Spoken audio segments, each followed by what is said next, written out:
Welcome back, Return of the Mac, M.A.C, Moss, Andrew, Carl, back in the building, episode 191. What's happening, fellas? What's good? What's good? You know, living the dream. It's been a good week. Out here living for my freedom. Appreciate my freedom. You gotta appreciate your freedom out here. You know what I'm saying? Yeah, for sure. A lot of people that ain't here. A lot of people ain't here. That's fair. But those are probably the most free people. See, I told you. He's trying. He's going to try it. I'm going to just continue to try to move us past it as we come across these. You're not free. We're contained right now. Carl, the philosopher, historian, teacher. We're going to try not to bore y'all to death, so I'll just try to keep it moving when he slows us down. What's good with y'all this week? Not much, man. Same old shit for working, getting shit right. Having creative conversations with the child, you know. Yeah. As they get older, the conversations start getting like, oh, all right, you kind of get like, you start like learning shit from the kid a little bit. Oh yeah. You want to expand on this? Yeah. I mean, recently we were just talking about like music, like we've been having a lot of like music conversations that has been on some like, she kind of like can tell me shit that I don't know about. Cause all she listens to is pop, straight pop. No rap, no R&B, straight pop music. I can teach you about pop. But she know like pop like we know rap. Like she know the people that like, oh, she be playing. She's like, you don't know who this is? Like, it's like, you know what I'm saying? She was just like breaking this shit down to me, like who really that and who really not type shit. I was like, kind of interesting. I like to talk to my kids, man. Who I got? Mm-hmm. All right. I wrote down a list. Matter of fact, now that you bring that up, I told her to make me lists of like who like the top right now, who the all time greatest, and like she really broke that shit down for me. I was like, oh shit, this kind of makes sense. I'm curious about right now, but I'm more curious what she says about perspective of a high school and who they see as that, and like in the pop world, basically. She said right now the best is The Weeknd is number one. Okay, that makes sense. He's the most streamed artist of all time, right? Top of the top. Beyonce, Rihanna, Bieber, and Ariana Grande. No Doja? That's top 5 right now. Pop. Just pop. We talking pop music. Doja might be working her way up. She said, no, that's top 5. I get that, though. I get that. Yeah, this is her perspective. Yeah, I get that. And then she was like, all time, she basically just rearranged those same names. I think after like 6 and 7, you get like Billie Eilish. She said SZA kind of like on that top 10 right there. You got to slide her some Michael Jackson. Yeah. Like kind of just slide around all time. She said Beyonce is the queen. Beyonce is the queen of pop, basically. That's fair. How Michael Jackson is the king of pop, Beyonce is the queen of pop. That's basically how she sees it. I was like, that's kind of wild, because Beyonce is like, we grew up, we know young Beyonce. Yeah. So for her, it's like at 15, knowing like, does she know young Beyonce? Is still that, huh? Does she know young Beyonce? But probably not as well. Beyonce she only know Beyonce as being like who she is now. She probably don't even know shit about Destiny's Child. We was her age, we were listening to Beyonce. Yeah. Ain't that the wildest shit in the world, though? That's what I'm saying. She don't know shit about Destiny's Child and all that. She just know Beyonce, the solo artist. That will probably be fun for her. Probably. Like, that's not that different of a music where it's like, this is old, this is whack. It would just be like, this is a different Beyonce than what I know. Maybe. I don't know. My daughter's really interested in stuff like that. Like when she sees somebody, she's like, or sees somebody on the radio, she's like, how old are they? I tell them their age. She was like, well, how long they been singing for and stuff like that. And I'm like, and I give her like the whole background, or when we hear songs and I'm like, this is not even the original version. This is a sample. And she's like, well, I want to hear the real one. I want to hear the original version. So we kind of go like, down that rabbit hole of different stuff. So I like having conversations with my kids and stuff. Well, mostly just her, because she's to that age now where we can really converse. We'll ride. Like I go to Danville every week. Of course, that's an hour-long ride. Just leave the music off and just talk, man. Like it's pretty cool. Get the best talks on the rides. Yeah, it's pretty cool. You get the best talks in right there. You can't go nowhere. You can't go nowhere. Yeah, you can't go nowhere. I was gonna say that's still the case now. Yeah. We go down for Thanksgiving or something in North Carolina. Me and my dad always end up talking nonstop. Yeah.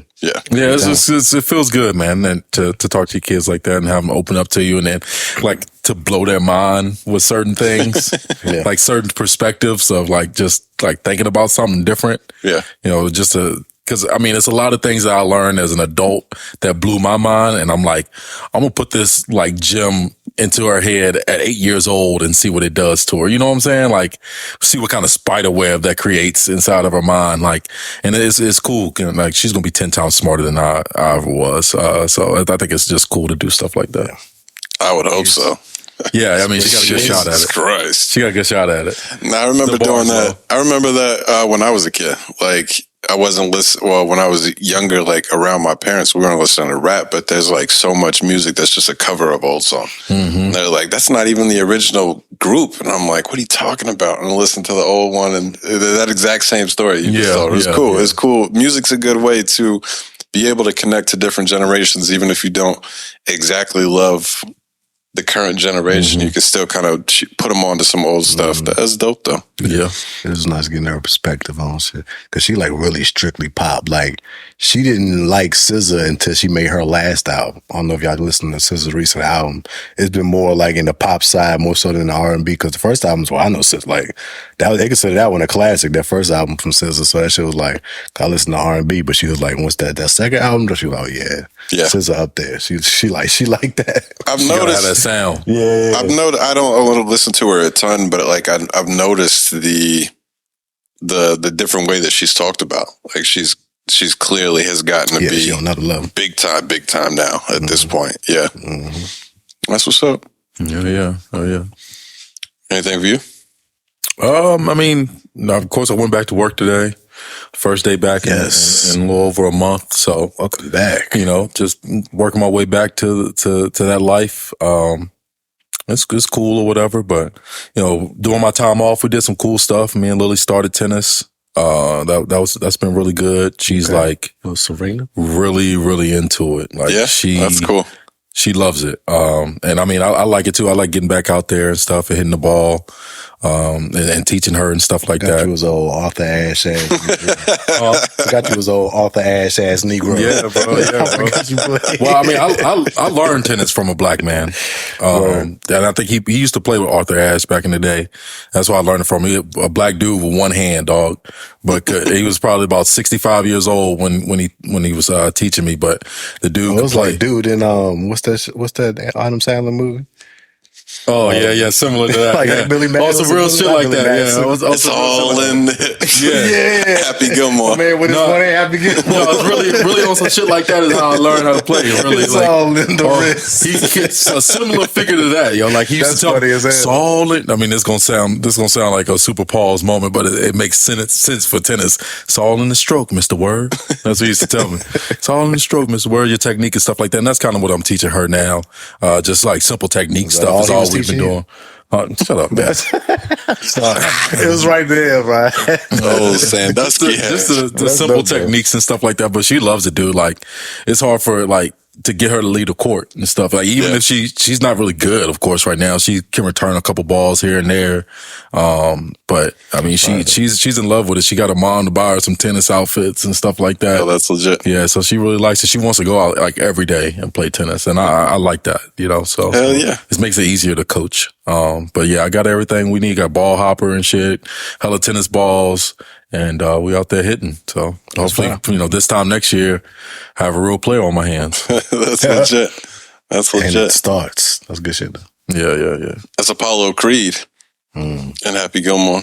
Yeah. It is. Oh, yeah. It is him. That is him. Yeah, you're right. Yeah, I've been having wild conversations with my kid. I've been teaching him about the funk, and we play some basketball and stuff. Like, he doesn't really get it yet, but I'm putting him on for sure. For sure. Sure. I don't have nothing really went on this week. All I do, as soon as the day is over with, I got an hour or two to kill, and then it's NBA playoffs. I've been watching some NHL playoffs.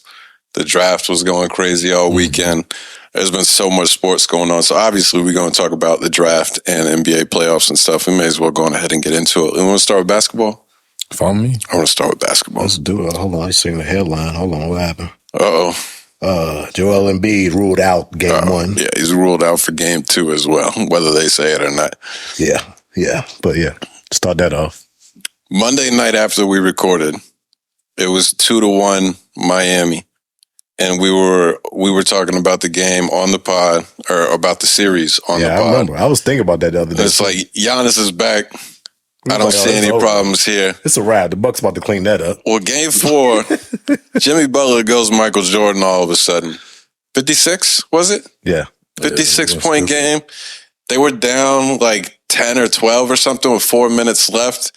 And it was just every single possession was just Jimmy just score. He couldn't do nothing. They get a stop, Jimmy score. Jimmy score over again. That shit was OD. At the end of the game, he gets that absolutely ridiculous bucket to send it to overtime. Y'all remember that? Mm-hmm.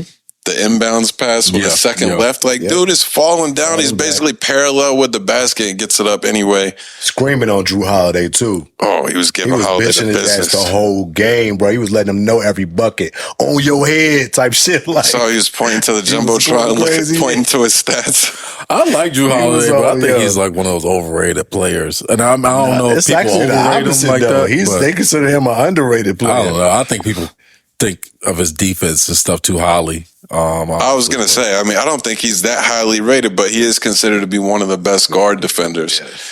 So that shit ain't matter against Jimmy Buckets. When you watch the playoffs, though, you can see it highlighted even more than the regular season.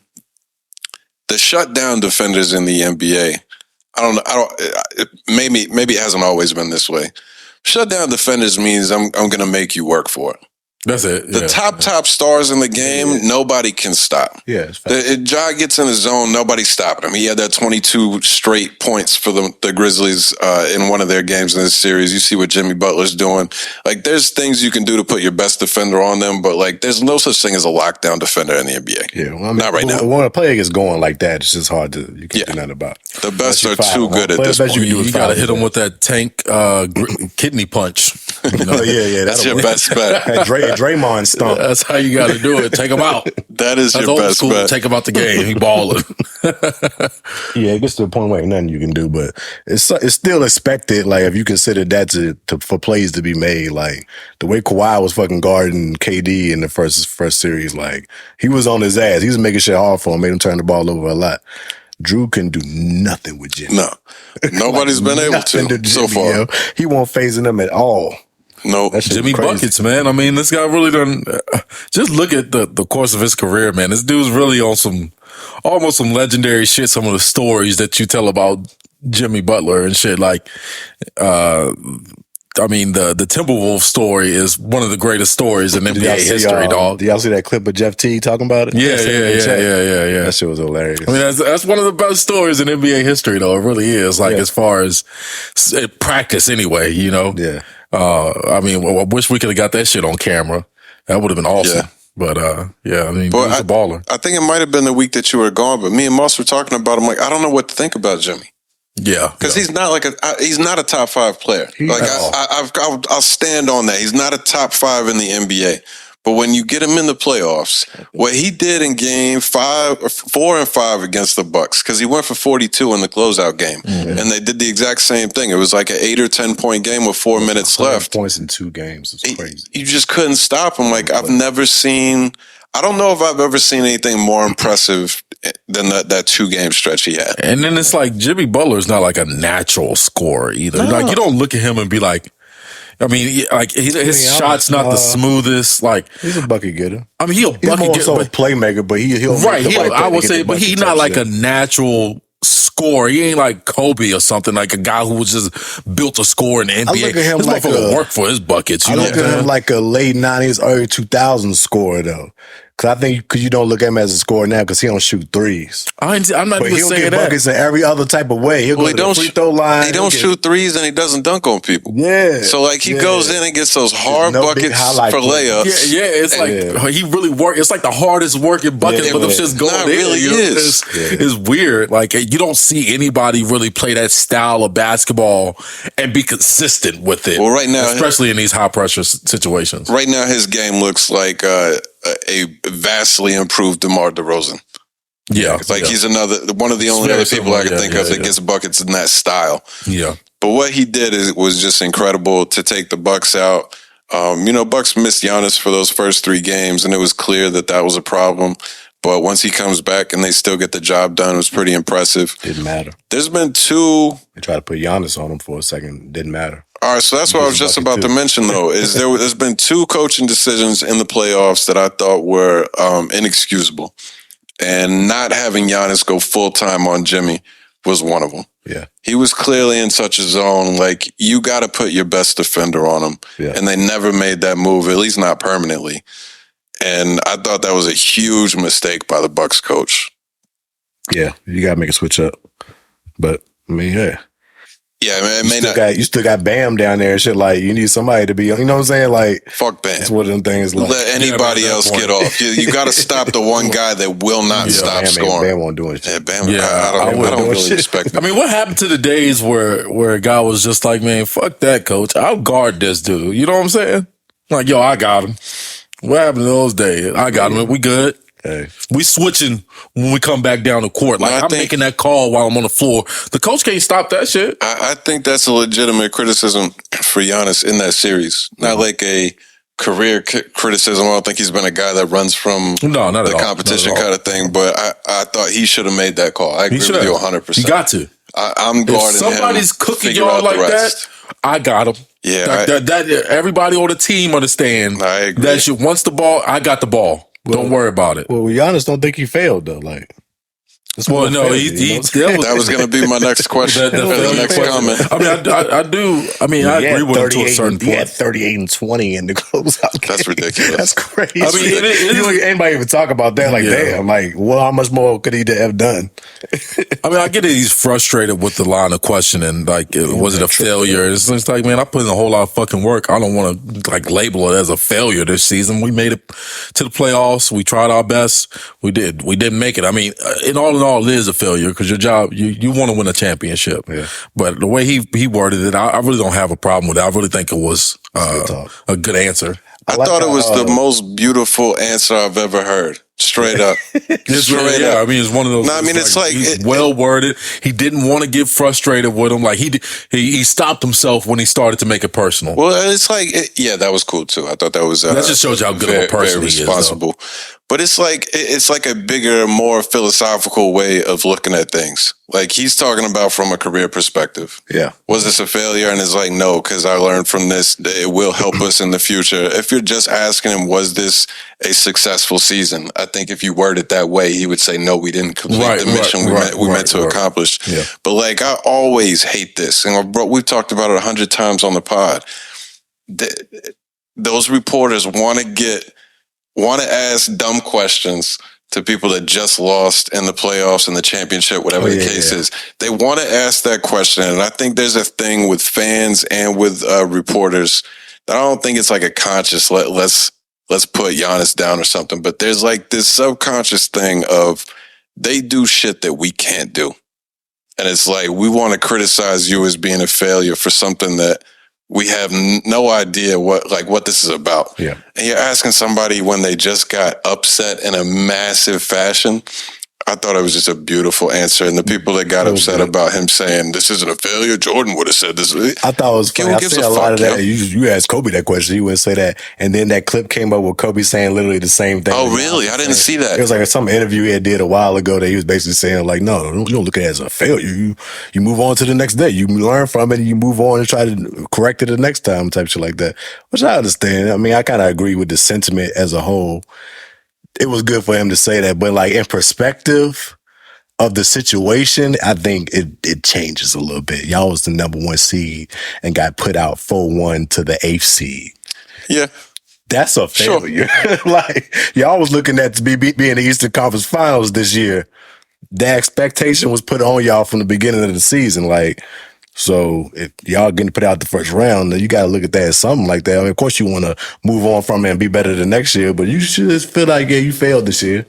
You got put out by the lowest seed. Like, that shit ain't happened but 6 times in the NBA history. And the first time to first seed going out, what was it, 4-1? That's just crazy. Yeah. Like, that's just kind of wild, but I mean, some people just look at it as steps to success, though. Yeah.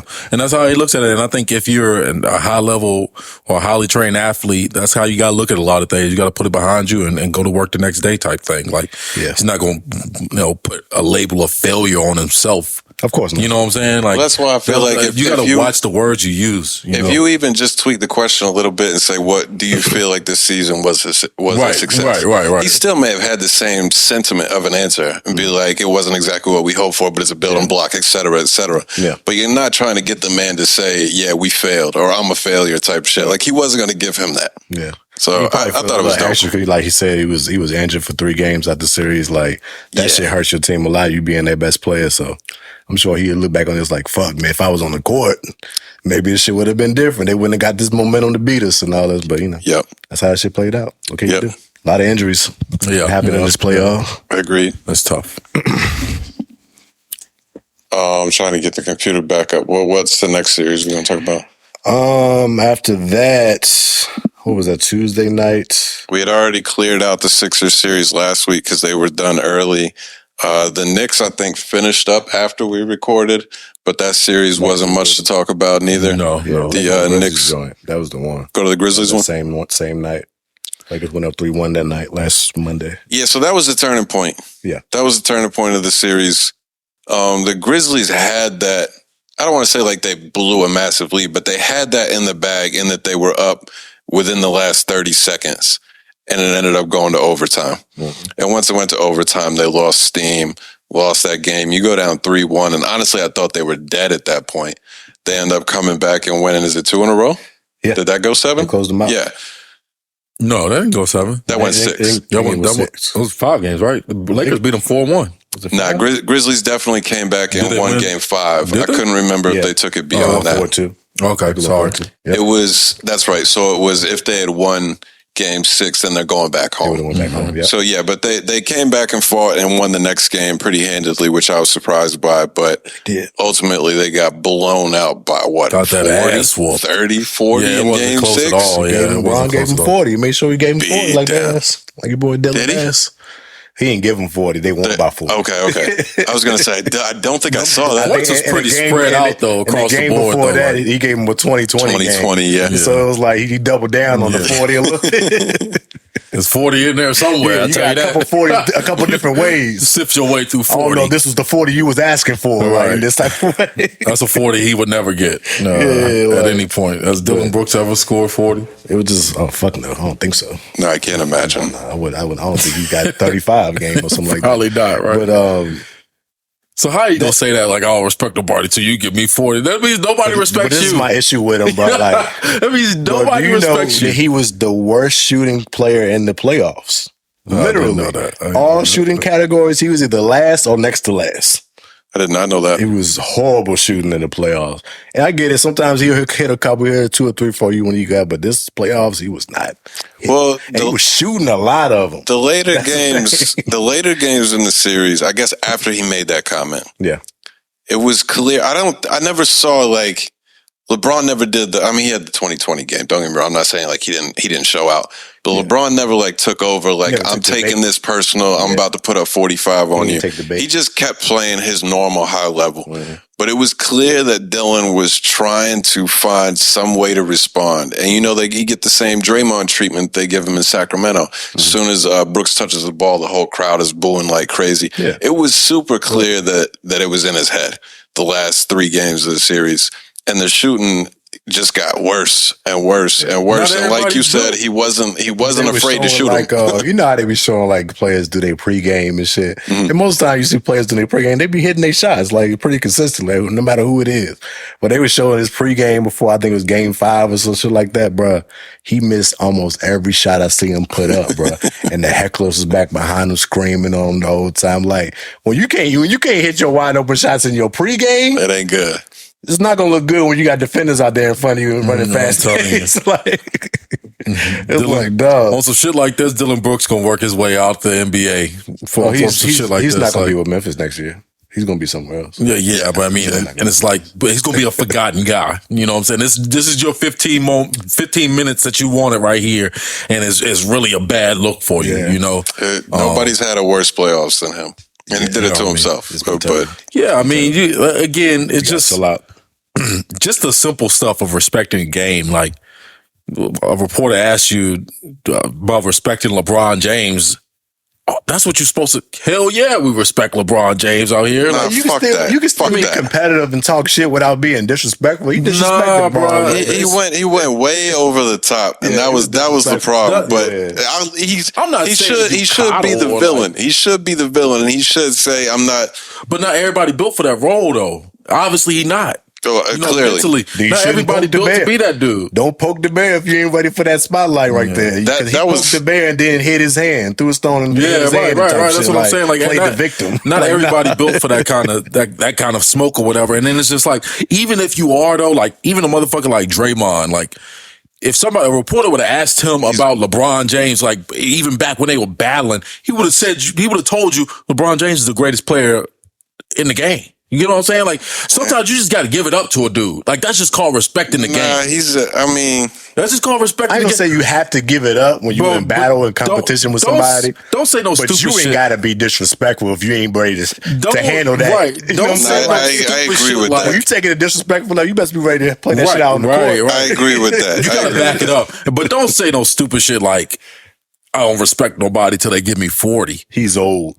It's LeBron James, motherfucker. Yeah, like, that's what I'm saying. You asking for it at that point. He old, averaging more than you in every category. So why you calling him old? You asking for it at that point, man. And I really think to me, that's a real thing. Like, the respect of the sport that you play and the people who did it before you, like, that shit is real to me. I think you like, I don't know, I believe in universal law and karma and shit like that. Like, wow, I mean, if this is what you want to do and you watch these people go through it and like build their legacy, why would you disrespect them if this is something that you want to do in life?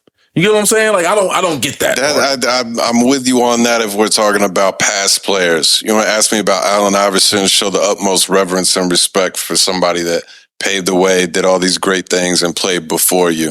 I'm fine with saying don't go over the top. The disrespect that he did was crazy, and it was just ridiculous, especially the way it played out afterwards. But he doesn't need to say nothing respectful about LeBron when they're in a playoff series with him.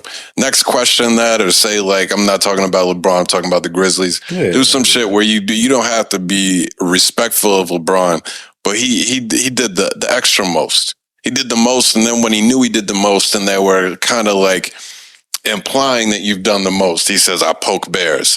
Like, then you're doing the most. Like, he went so over the top, it was beyond retarded.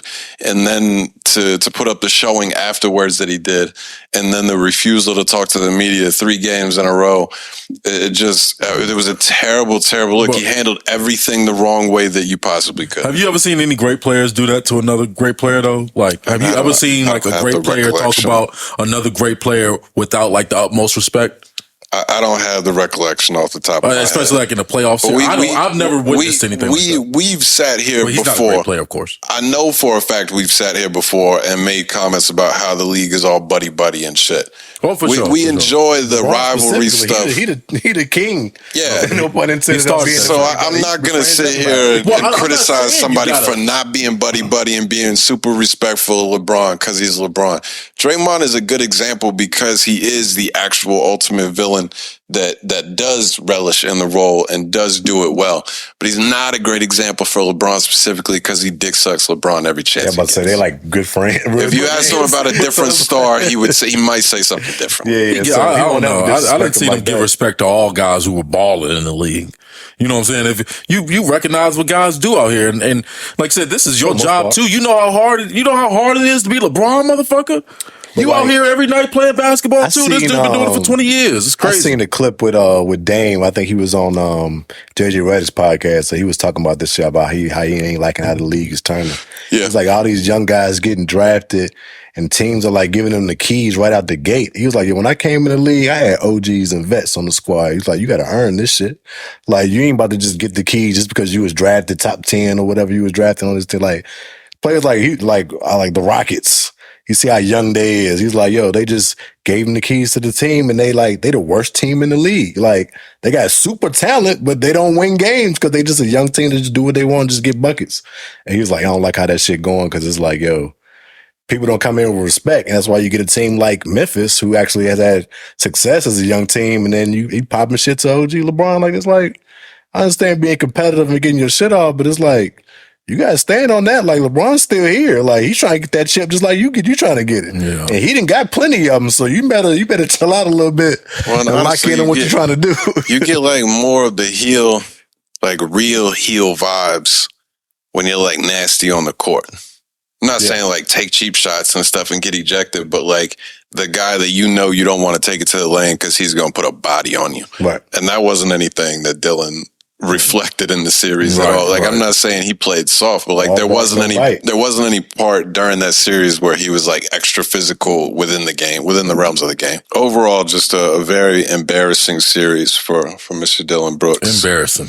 Yeah. I'm so mad that the bigs from Memphis weren't available because I really think that they're better than the Lakers when they're fully healthy. But it's the playoffs. It is what it is. It doesn't really matter. Hey, nobody's fully healthy at this point. No, well, the Lakers seem to be, unfortunately. That probably would help. No, AD is... what's his name? Tillman had a nice game, one of their wins. He played decent in the series as like a backup role, but that Clark went crazy last year in the playoffs, and he's the backup. I still think Adams was the difference maker. Yeah, pretty good. But neither one of them being there, it's like... Yeah, that hurts a little bit. We need Jackson to be the 4. Lakers got that defense, bro. Yeah. They playing the best defense since that trade deadline, boy. They'd made all the best moves for their team. We'll see what they do in the series coming up. Yeah, we're going to get into that. Well, I think the guy that's had the second... Yeah, I think I'm ready to say that. The second worst playoffs has been Jordan Poole. He's awful.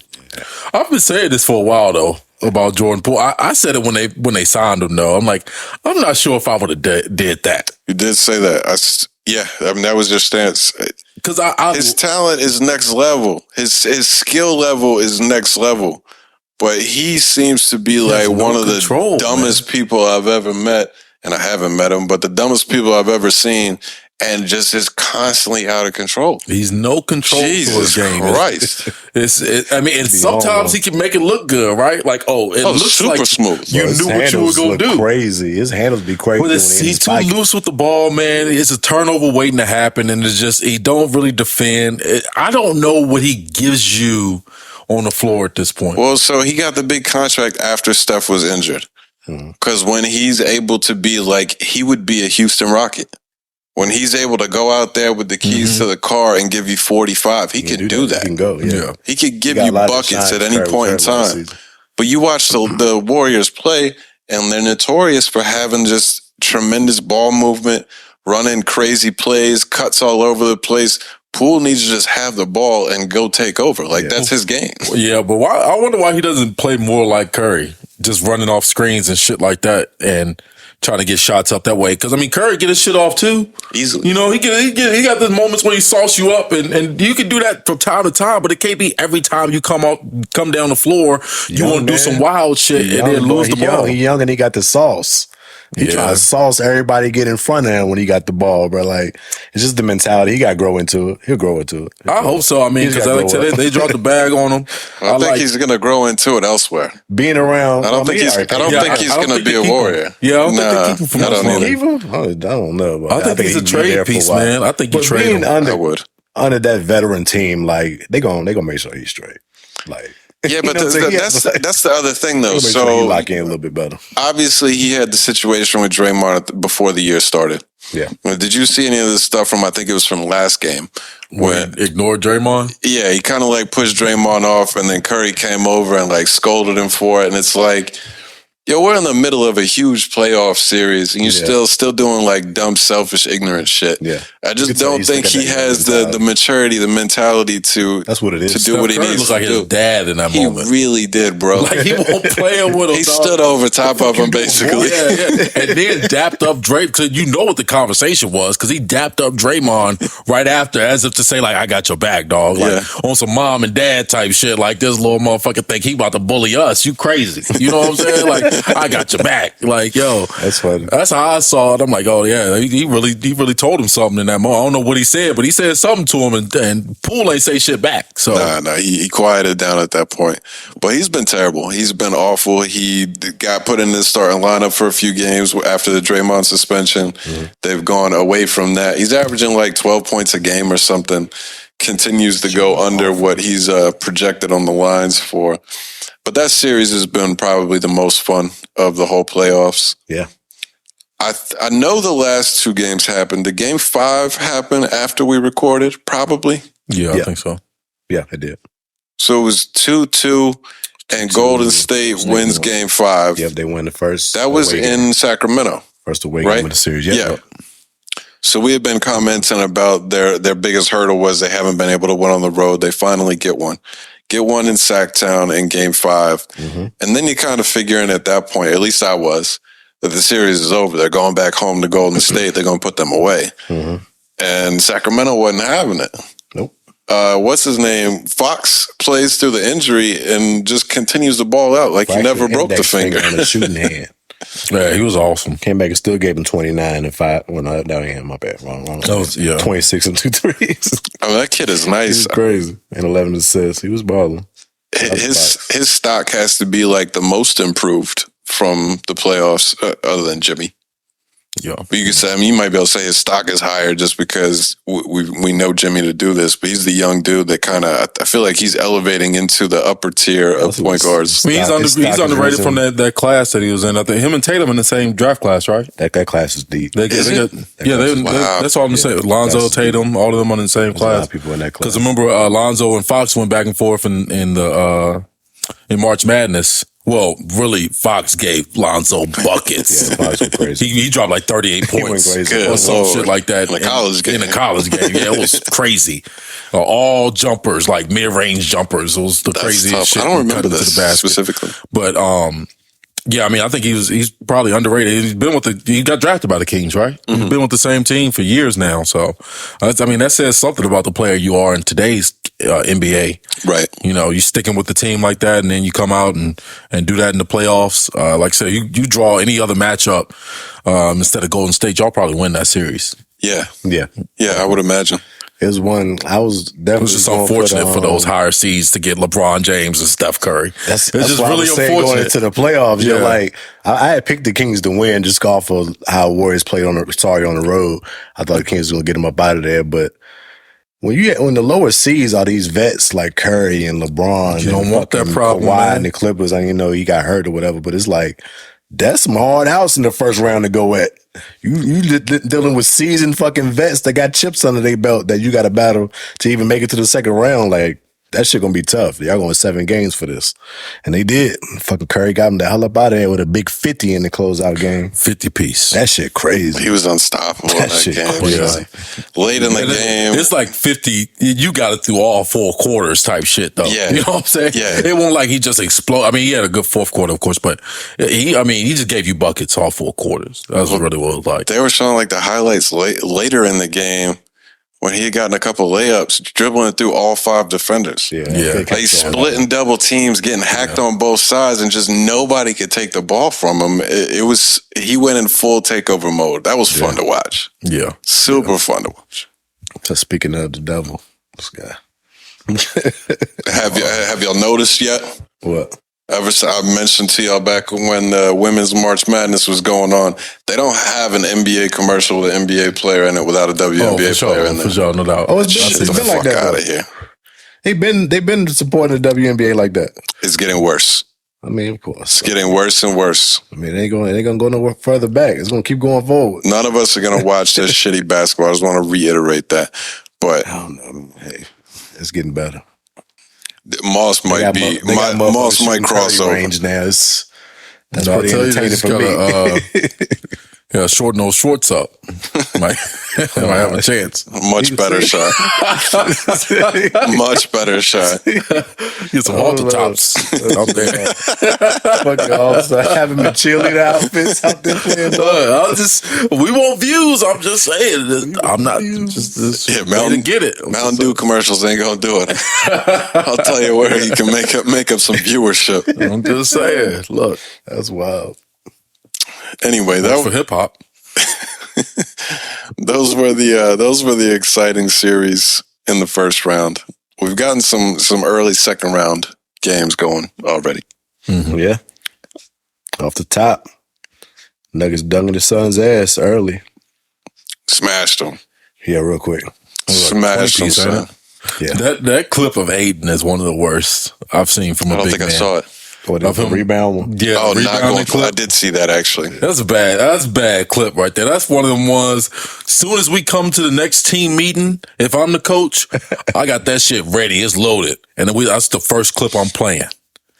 That's the first clip I'm gonna play. It wasn't as bad as it made it look because they were just singled in on what he was doing during that shit. Like he was just watching. It was like, but what was he gonna do? But just foul Jokic in that moment. Like anything but stand there. Three people tipping for the ball. Was gonna be another hand to come in there and tip. But I mean, the thing he's literally just standing there watching. Yeah. That's the last thing a big man should be doing when you're that close to the basket. Well, it gets so much more amplified because the criticism on him is already not having a full motor. Exactly. He gets kind of lazy out there. Doesn't really seem interested at times. That looks like a big man who want to pull a jumper. Yeah. You get what I'm saying? Like that's his game. Right. And I can tell that just off of that clip alone. You get what I'm saying? Like that look like a big man that you don't want to bang around. Not trying to, yeah. You know what I'm saying? So it's just it's a bad look, I think, especially for your team in the playoffs.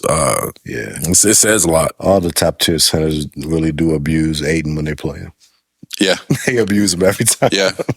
And it's not to say he's a good player, but talented, I mean, but this is not the effort plays is what win you playoff games. You know what I'm saying? It's just we just talked about Jimmy Butler just off of effort alone scoring buckets, and you can't even use a little bit of effort to at least get in there and touch the ball for the rebound. Just tip that motherfucker out. He's super talented, but I think you question how good of a player he is. He's not a guy that anybody is afraid of playing against.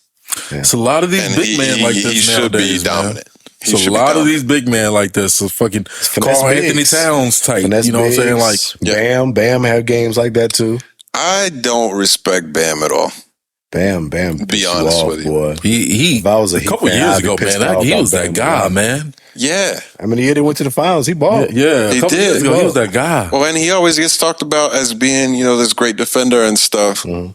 I just don't see it. I'm not saying he's a bad defender, but you watch him play throughout this playoffs, and he just seems like an additional role guy. Yeah, where's the impact? There's no impact going on. Right. So we go there. Knicks, we'll come back to the Suns Nuggets, but Knicks Heat game 1 was yesterday. First half, the Knicks kept taking the ball to the basket. Barrett was playing really good with his little weird-ass lefty shit. He just kept getting in the lane and getting buckets. Yeah. They were scoring in the paint really well, and they hit some threes. But Bam wasn't doing nothing about it. All of a sudden in the second half, they decide that they're absolutely terrified of stepping inside the three-point line, and the Knicks are just jacking threes the whole second half. It was disgusting. I don't know what the fuck they were doing. They totally changed the game plan and ended up, I don't want to say they got blown, but it felt like it. Yeah. They the Knicks gotta do what the reason why they in the second round is play physical. Yeah. They just out physical Cavs the whole series. That's why they just couldn't stand up to their physicality, and they didn't do. That's why I said they're gonna need Julius Randle to get healthy. He brings a little physicality to that team that they need, especially in the inside game. And he's a bully. Yeah, he's a bully offensively type of player. You inside. need that guy on your team, so they're gonna need him back to make to put the heat down a little bit. But Jimmy on one, so it's like. He tweaked his ankle in that game, though. Yeah, he's literally only on one. Right. Yeah, he's only on one at this point. But that shit looked bad. It did. It looked bad when it happened, and then after when he stayed in the game, he could barely move. Yeah, he was just on the court. And that was the second coaching decision that was just absolutely inexcusable. After he gets hurt with the injury, the Knicks didn't try to go at him not one single time the rest of the game. It make no sense. He couldn't fucking move. He should have been in every single pick and roll. Yeah, right. Every motion, we getting the ball. Who's Jimmy guarding? That's who's getting the ball. Yeah, for sure. Yeah. Doesn't fucking matter if it's a good score or not. Take this motherfucker to the hole. You gonna get. You know what I'm saying?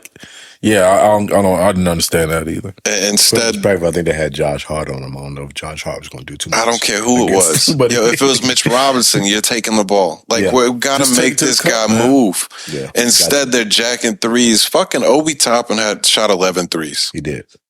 There's never a game where Obi Toppin should be shooting 11 threes. I don't care how open he is, how the play is designed. He should not be shooting 11 threes in a game. He shot a lot of them. Yeah, that's excessive. That's insane. Cut that in half. They got to start. You got to start. He played well. Yeah. He played pretty good. I think he put up 18. He was getting good buckets in between the threes. They missed him for the whole fourth. That shit pissed me off a little bit. Oh, really? I didn't even notice that. I was like, he was like their leading scorer. I'm like, how you just not going to put him back in the game? Yeah. What y'all doing? But whatever. Next guy get it together, but that's going to be a good series right there. Yeah, Jimmy. You see how Jimmy look. If he the ankle ain't banged up too bad off that roll, but that should be a good series.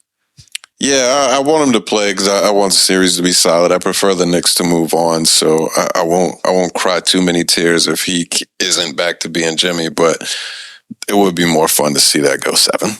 Yes, indeed. I don't think it's gonna happen. Don't think so. Yeah, that Nuggets Suns though, we got sidetracked. Yeah, I try not to overreact too much because it was just one big game. But I don't think the Suns match up well with them at all. I think they're in real trouble. They didn't even shoot that bad. Like the Suns didn't play a good game, but they didn't play like awful. And the Nuggets played really well, but they shot hitting everything. Yeah, but raining from 3. They shot 48% from 3 or something like that in the game. Yeah, they shoot like 43 on the season. Right. Like they did hit a bunch of shots, but they weren't like playing crazy above their head. I think that's just how their offense works. I don't know how the Suns win that series. And when you saw the whole Ayton thing, I mean, Jokic isn't a guy that is like gonna be the craziest physical. He's not a great defender, but I mean, that's clearly a matchup in their favor. Murray and Ayton got to step up. He got to make Jokic come out there and guard him on his little jumpers and shit that he be hitting. That's where you can deal with Jokic. Jokic gonna bang with him down there. I don't know what he gonna do defensively against Jokic if you start banging with him down there. But I think the Suns will be all right.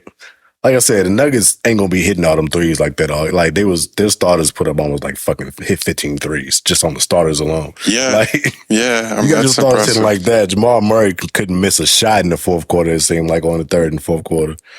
Like I don't expect every game to be like that, but again, I think Jamal be like turning up to another level in the playoffs a little bit. Like, I mean, we talked about this with them before. I think didn't they miss him in the playoffs last year? Yeah, he was out. So I mean, we had that conversation about him before. It's like, with Murray on the team, I would have gave him a shot to possibly make the finals. But of course, I mean, they need those buckets. It's a big difference. I just can't. I mean, I've said this for years. It doesn't even matter if KD's on the roster. I can't buy into the Suns. I'm not sure what it is about them. I can't buy into him, and I don't see him as a real threat out there. I mean, if there's a knock, it's probably CP3 because he has the history of not being able to get over the Devin hump. Booker to me. I don't know how. Why. Yeah, I think you're a Devin Booker hater. Like having like one of the best playoffs out of everybody. He's a baller, but I'm just not sure. I'm not sure about the Suns. Well, we had talked about when they made the trade for KD. Like I don't think they're a worse team because they made this trade, but they got rid of all of their bench complementary pieces. Yeah, all of their good defenders, all of their bench. Mikal Bridges. They were giving up 125 points to the Clippers every night in that last series. Yeah. Right. With Russ and Norman Powell as the top guys. Right. No disrespect to them, but if they're doing that, what is Jokic, Murray, Porter going to put on you? Right, because they can actually shoot. I mean, that's not even fit. These are efficient shooters. Yeah, that's the thing that's why I don't think the Suns have a great chance in this series is because, I'm sorry. Yeah, no, I said that right. Because the Suns can't stop anybody. I mean, who's the dog on that roster, though, for the Suns? Like, who's the guy that you just deploy to? KD. Defensively? No, the dirty work guy. Yeah, I don't know. Okogie? I was going to say probably him. Probably. Yeah. That's not good. Not a good sign. yeah. It's not going to cut it. But I think I can see this series going 7. I don't think the Suns going to play like they did the first game. You know what I'm saying? I don't think the Nuggets are going to shoot as well as they did the first game either. But I think I got the Nuggets in 6 on this one. Yeah, I was going to say, I think 6. I mean, I don't think they're going to embarrass them like with a sweep or nothing, but I think 6 games is probably the farthest it goes, and I could see it in 5. But, I mean, we'll find out a lot tonight. Whew. If he gets swept again. He can't get swept again in his career. What do you think you think it changes something if that happens? I mean, just continuously knocks him down that conversation of, where he ranks as far. He's still one of the greatest players of all time, regardless of what he does going forward now. But there's so many guys you will put over him. Like I would put Steph Curry in the greatest, way over Kevin Durant as far as greatest players of all time. He's the most winningest person in the playoffs ever. Steph? Yeah. He has the best win percentage. I did see during that last game, it said something about... That's crazy. It's like 80-some%. He's like 22-4 or some shit like that. Steve Kerr has never lost a playoff series that wasn't in the finals. That was the stat that they showed. Yeah. That's nuts. The last playoff series. If the Warriors get in the playoffs, they're going to the finals. The last playoff series they lost was in 2014 against the Clippers with CP3 and Blake Griffin. That's crazy. That's the last time they lost a series. Quite the dynasty, man. Quite the dynasty, for real. That shit's crazy. I still think one of the most shocking things about their run is that they still have never turned into the villain. Who, the Warriors? Yeah. Not like the villain in that, like, they're bad guys, tough guys kind of thing, but usually a team wins as much as they do. And the fans just kind of start to turn on. Yeah, it's just like, we're just annoyed. We're tired of seeing them win. And there was a little bit of it. Like, you could see people were happy that the Warriors weren't in the playoffs the year before or 2 years ago, whenever it was. But there still has never been a point where it's like, yo, get the Warriors the fuck out of here. I don't see that sentiment. What do y'all think about that? Man, I'm a fan, so I can't. I know, right? Yeah. But do you see that the same way? Or do you see it differently? That sentiment, but I think that's because the face of the team is Curry. And Curry, yeah, I agree. Curry's not a disrespectful dude. He don't ever say nothing crazy. You don't see him popular, but on the court, that motherfucker be disrespectful. He does. I'm fine. He be disrespectful as shit on court, and I'm cool with that too. But like press conferences, you'll never see him shade no other player. And sitting on you don't really talk no crap. Because that's what you do when you got game. So though. when you do that, it's go back hard to that Dillon Brooks. That tells you ain't got no game. You know what I'm saying? Because you can't even let your game do the speaking. You got to come out here and talk with the reporters and shit to try to get in somebody's head. But yeah, I mean, I don't know. How can you hate Steph Curry though? Like, or the Warriors? They play basketball the right way, you know? Yeah. I mean, I'm trying to think, like, it just doesn't happen that way. Yeah. Like, Jeter was that guy. Everybody hated the Yankees. Brady's not that far from that guy. I tried for a while afterwards, like, I can't. With the Warriors? Yeah. I mean, I got reasons to not like the Warriors because they beat us, but you was a pretty big Steph Curry hater about 3 years ago. 2-3 years ago. I just don't. Steph ain't never carried a team before. I don't buy it. Like you said, nobody ever says nothing wrong. Yeah. It's like, this motherfucker ain't flawless. Like, he ain't got like no issue with his game just because he one of the best shooters all the time. Like, he got some flaws in his game, but it's still like, he kind of overcame those flaws. Like, his flaws was defense. Then he became a fucking better defensive player. It was like, what can you say about him, really? Full package, man. Yeah, the motherfucker gets it done. Put on some muscle, and he was like, all right, I'm going to improve this physicality and defense a little bit. I like him. I like him still. And I like him even more when they're playing against the Lakers. So please get these motherfuckers out of here. The last team that I need to fall is the Lakers. Once the Lakers fall, I don't care who wins. I got no problem with Tatum and Brown, so I'm cool with the Celtics winning. Knicks winning would always be fire. We're not expecting them to win a championship. It is what it is. I love Embiid. I love Jokic. I don't mind KD. I don't even care if the Suns take a championship. Like, the Lakers are the only team that I can't have win it all. It'll hurt me. The Lakers with LeBron? Yeah. Well, no, the Lakers in general. Oh, okay. I didn't like the Lakers when Kobe played for them. Gotcha. The Kobe love was like a post-career. It's like, all right, I can like Kobe now. He's done terrorizing the league. But no, I've always hated the Lakers anyway. And you do the Lakers, LeBron tandem, and it's fuck the Lakers till I die. Yeah. Understandable. Yeah. It just feels good to say that, you know, our squad got Kobe and Braun up out of here. Yeah. Times. So I was both were chips. A little bit of a Celtics fan at different Kobe times. And LeBron, so I kind of like that a little bit, but you know, like, motherfuckers gotta appreciate this greatness is still in the fucking league. Like, these vets, like KD, Curry, and LeBron are still in the fucking playoffs right now. At an elite level.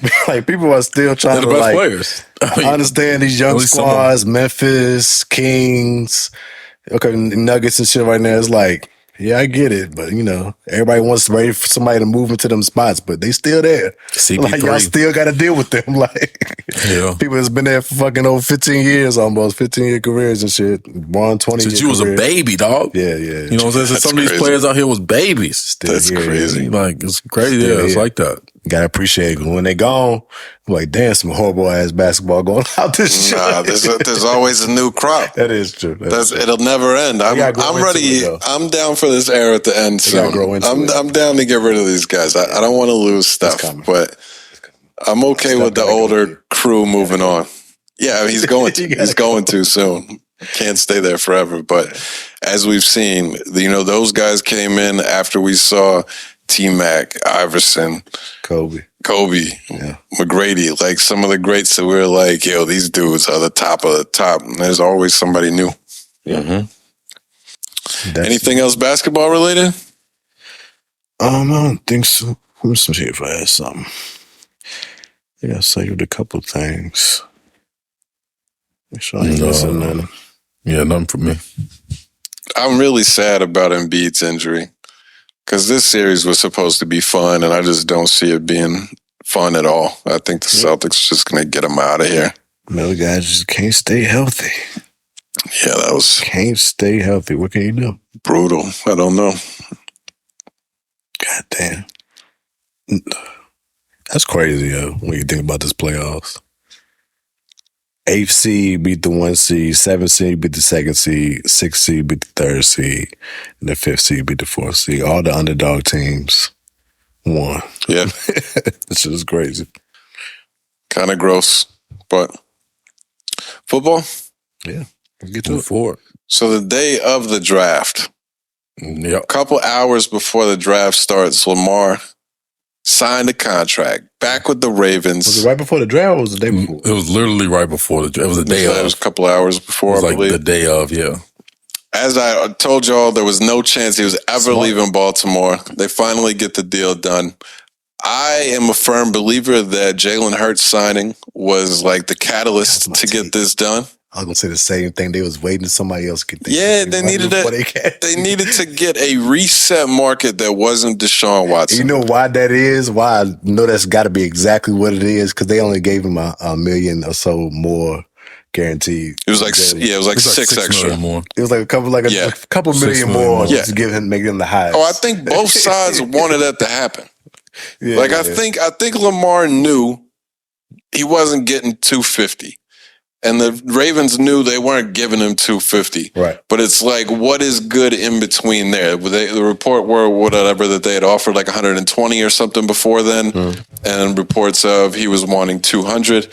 Once Jalen Hurts signs, it just gives you a number to say, this is where the top guy is at now, outside of the Browns being retarded. We will go above and beyond that, and we can both meet each other in the middle. So I think that was the best thing that could have happened for either side. If you're the Browns, though, you look at all these quarterback deals that's going on, you got to feel terrible, right? Yeah. Don't the Browns got to feel terrible? Like, yo, we really gave this motherfucker a fully guaranteed $230 million contract. Even if Watson goes off the next 4 years, even if he goes off the next 4 years, you got to look at it and just be like, we still overpaid the market by $60 million. Yeah, easily. You did. Every single player who got paid is better than him. You know what I'm saying? Even like Daniel Jones, I would say, is better. He had a better season than Deshaun Watson last year. He's better than Deshaun Watson. We've had this conversation. This year, we can make that decision after this season.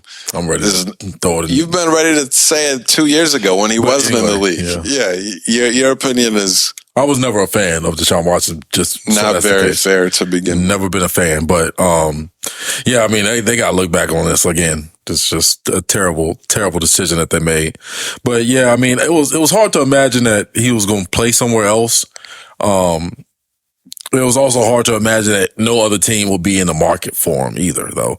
It's like, the Colts, we'll talk about it, they end up drafting Anthony Richardson, and I get that, Lamar would have been much more expensive, but you're getting a significantly better player in Lamar Jackson if you just give up a couple first round. To me, if I'm the Colts, I would have tried to make a push for Lamar Jackson in that situation. So I'm glad he got his money or whatever. He can continue to get beat up by the Steelers for the next 5 seasons.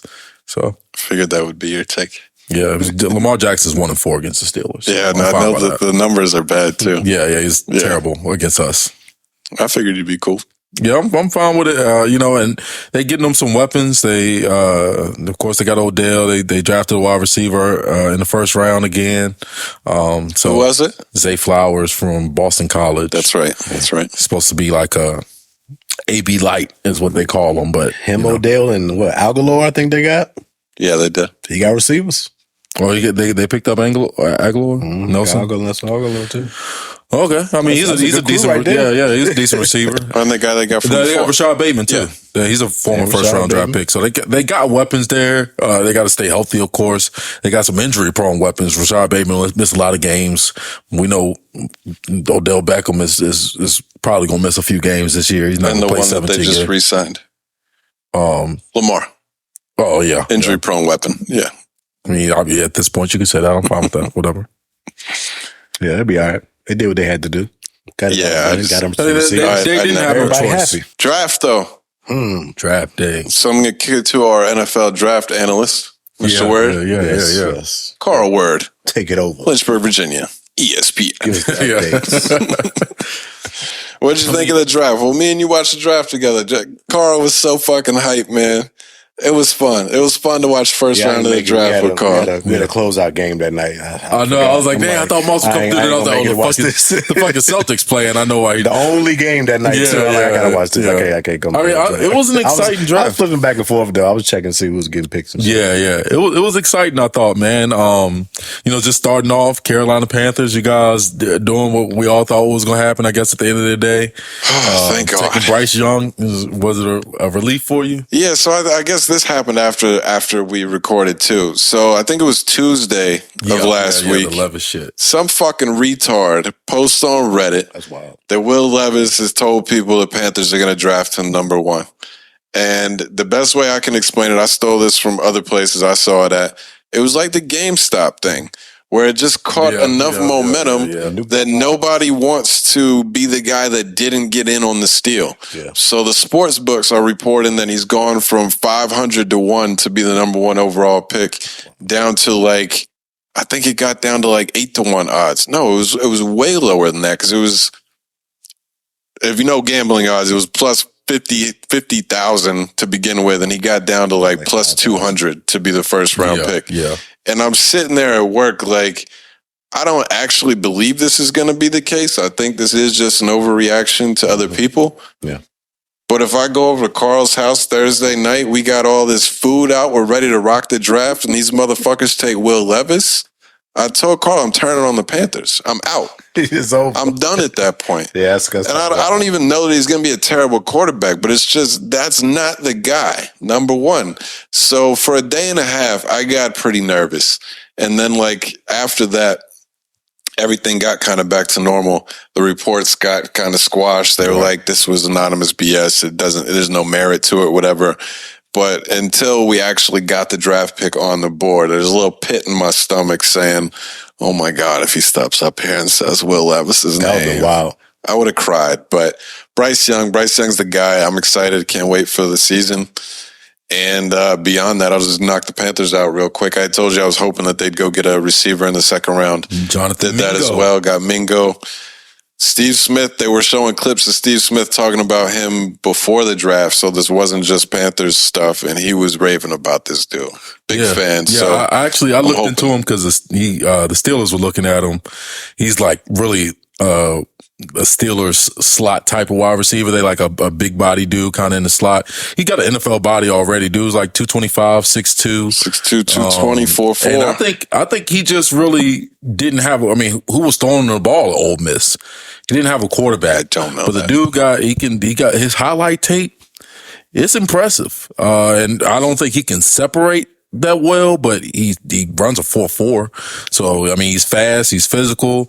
I think that's a guy you take in the second round and hope that he can be at least a solid number 2 wide receiver with some upside. So I like Jonathan Mingo, and you had to do something because it was a crazy run on wide receivers at the end of the first round. Yeah, all the top wide teams. Receivers went 4 wide receivers went in a row.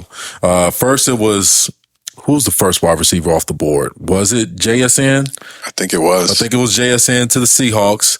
Then right after that, it was Quentin Johnston to the Chargers. Then Jordan Addison to the Vikings, which is going to be crazy. Him and Justin Jefferson.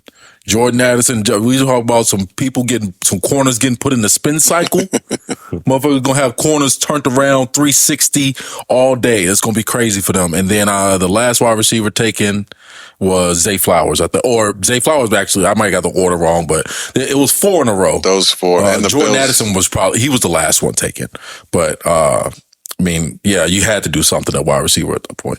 And the Bills took the top tight end right around that same time Dalton Kincaid. Yeah. So, yeah, all those back end of the first round guys got all kinds of offensive weapons. Yeah. I mean, that's what you do. You go get the best player available. Obviously, your team don't need anything significant because you're picking at the back end of the Vikings could use some defense, but yeah, they probably should have picked a defender, but they're working in the opposite direction. Some kind of corner, like their DBs were so bad last year. Yeah, they have the literally the worst defense. Yeah, what are we doing? Defense ever last year, but maybe they just figured, hey, we can't fix this shit in one season. Let's just try to score more points. I agree with that, and I mean, it was some really good defenders left on the board, like Brian Branch, Joey Porter Jr., and stuff like that. So maybe they could have went in that direction, but I guess they valued Jordan Addison a lot, and they did lose Adam Thielen in the offseason, so they needed a slot wide receiver to kind of replace that. And so, I mean, I can't knock the decision that much. They're going to score points next year for sure. Yeah. So I thought it was an exciting draft, man. You saw a lot of trades in the top 10 that were interesting. You saw Texas made some moves. The Texans pick up C.J. Stroud with the number 2 pick, and then I've never seen a team pick back to back in the top 10 before. Top 5, number 2 and 3. Top 3. You know, you trade back in with the Arizona Cardinals to get your guy Will Anderson. A lot of people viewed as either the first or the second best defender in this draft class. So you got your guy quarterback, you got your number 1 defender. Just building blocks for a young team. I mean, you can't not like that if you're the Texans. I get it and don't get it at the same time. What you mean? I get it. That's some ballsy move to do. Go get the two of the best players on both sides of the ball. But it's like, they're still going to be sorry as hell. Like, they have a sorry team altogether. And they gave up a first rounder for next year to be able to move up. Yeah, well, so it's like, I mean, they kind of did, but they didn't because they had 2 first round picks this year. So it's like, I'm taking my 2 shots now. You know what I'm saying? Yeah. I'm fine with that. Well, plus, I mean, there were people that were saying, you said best defender. I saw people that were talking about he might be the best player in the draft. Like the Panthers and Texans needed quarterbacks, so it was Young and Stroud that were going 1 and 2. But if they were not so quarterback hungry, from what I was hearing, he might have been the first overall pick. That's a guy to go get quarterbacks. Is Will Anderson. We're talking about the number 1 edge rusher at Alabama. Yeah. Self-explanatory. Right. This dude can play football. Say less. So yeah, I'm gonna go get him. I can't be mad at it, regardless of what you think they gave up or whatever. I tell you, they didn't lose a player because they wouldn't know who they were going to draft next year in the first round. You get what I'm saying? It's true. You got your guy now. I'm fine with that. I'm just thinking about like the repercussions around them, like. Who's their receivers? Like, who's their running back? Who's their corner? Like, who they? When you asked that question, I couldn't name one receiver. You know what I'm saying? Like, they do got. Yeah, you got Stroud, but he ain't got nothing to work with over there. They got Derek Stingley Jr. as their corner. He was a top 3 pick last year. Do you have a receiver you could name? I got none. No, I don't. That's crazy. The last one I can't think of one. Brandon Cooks, and he gone. Yeah, I can't think of one. With somebody, I forgot somebody. I don't know. I'm sure they picked up one in the draft somewhere, but I don't know if there's another team that I couldn't name one receiver. That's crazy. You can't think of one. I can't think of one pass catcher, not even a tight end. So I'm like, I get it. I can't think of a motherfucker who caught a reception for them last year. J.J. Watt? Yeah, right. Probably like the all-time leading touchdown receiver. Big retire. That's crazy. But, I mean, a lot of people will say, what's one of the best moves in the draft was the Eagles trading up to number 9. Or really, I mean, they just swapped picks with the Bears. The Eagles was already at number 10. So I'm not sure what the trade up even did. I don't know if the Bears is going to take Jalen Carter or not anyway, but obviously they thought they might have. So the Eagles trade up 1 spot and get their guy Jalen Carter. I think their concern was somebody else trading ahead of them. To 9. Yeah, probably so. But yeah, Jalen Carter, another one that they talked about, could end up being the best player that came from the draft. He had the issues. I think he is the best player in the draft. Like, as far as just talking about football, I don't like all the character concerns and stuff like that. But I mean, I think it's worth the risk. Back-to-back drafts, you got the Georgia D tackles, which was arguably the best players in each draft. The whole defense is that you gonna match up. Yeah. They've literally drafted. They drafted 4 Georgia players this year. I think they got Jalen Carter, Keely Ringo. And that dude's name? Well, they drafted somebody else from Nolan Smith. Yeah, in the back end. So I mean, they got I think at least 5 or 6 Georgia players on their roster right now. And then they traded for DeAndre Swift for nothing. Yeah. DeAndre Swift's a good player. He's not going to stay healthy though. Probably not a huge kid. I think people like the name more than the actual player. He doesn't stay healthy. I don't think his body's not built for that kind of physicality or something. It's weird, but I mean, the Eagles going to be a good team again. Surprise, Okay. But it's crazy. They're probably going to be Super Bowl favorites, I would imagine, going into the season. Gotta be. Oh, hold on. Gotta be. What? Appreciate it. Often what doesn't happen, we made a deal with the Patriots. We traded with y'all's pick. We made a deal with the Pats. Oh, hey. We made a deal too. Oh, yeah, we did that. Hell yeah. We made a deal. We needed that shit. Because the pod vibes. The deal we made with the Pats. With Jerry Porter Jr. What the fuck we want with him? Nothing. Well, no, we didn't draft. We didn't go up to get Joey Porter Jr. We y'all get? We went up to get Man, slithering ass. Jones. All right, so Georgia. Look, we're gonna let you talk about all your football stuff after this, but I just want to paint the picture. So we're sitting there watching the draft. He's got offensive lineman dudes in mind that he wants. Of course, they don't take the dude he wants. So then we're sitting there watching the next 5 or 6 picks after that, and they're showing like clips of the guy that they took, and he's hanging out with snakes. He's a big snake fan. He's got snakes around his neck and stuff. And for the next 6 or 7 picks, Carl's like just randomly be like, "Bro, I don't know if I like this dude. You can't trust somebody to just mess with snakes like that." And I was like, "Yo, by the time we pod Monday, you would think he's the greatest player taken in the draft." So then he texted me Friday and was like, "Took less than 24 hours. I'm sold." Oh yeah, I'm all in on Broderick Jones, man. This dude is 6'5", 311, and not an ounce of fat on him. I'm fine with that. You know what I'm saying? And like it's weird, like for this comparison, but when a dude talks, it's weird because he reminds me of Kevin Gates. I don't know why. I have no idea why. That's a dog. It's like he looks like this big thugged out dude, right? But he like really articulates himself very well. It's like, oh, this dude's smart. I like him. Like he had a deep voice and stuff. No, I mean he do got deep, but he like articulates himself very well. And like he got a lot of. I see why the Steelers drafted him. He has like a really good football character and principles. I think he's gonna be a really good player in the league. But yeah, made the trade with the Patriots to get him at 14. Y'all pretty much did it just to fuck over the Jets, I think, because the Jets wanted them bad.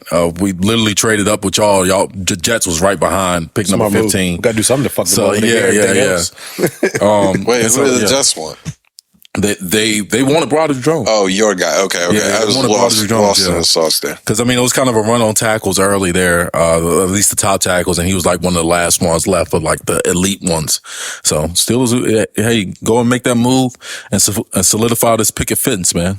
Because it's coming. Yeah. It's coming. Picket fence. It's coming. Name is weak. But I do like the Patriots pick that you guys got. You know, in Patriots fashion, we didn't draft no offensive players. Went straight defense and special teams. Punter, kicker. Offense? Got our guy Christian Gonzalez. I think that motherfucker is a beast. Motherfucker ain't know nothing about Christian Gonzalez. Christian Gonzalez is a fucking beast. Before you heard it, you know nothing about Christian Gonzalez before the draft, bro. I never claimed to have been. But I will tell you never claimed to have been. Christian I looked some highlights up and that motherfucker looked like a beast. Yeah. I think it was like the best DB in the draft to me. It's only 1 year of production, but I think he was overall, I think he's probably the best corner in the draft, and a lot of people would say that. This guy got super fluid hips. What I've been seeing, it looks like 6'2". What did you say he had? Super fluid hips. Yeah. I mean, for a cornerback, that matters, bro. I don't care. He can move in space.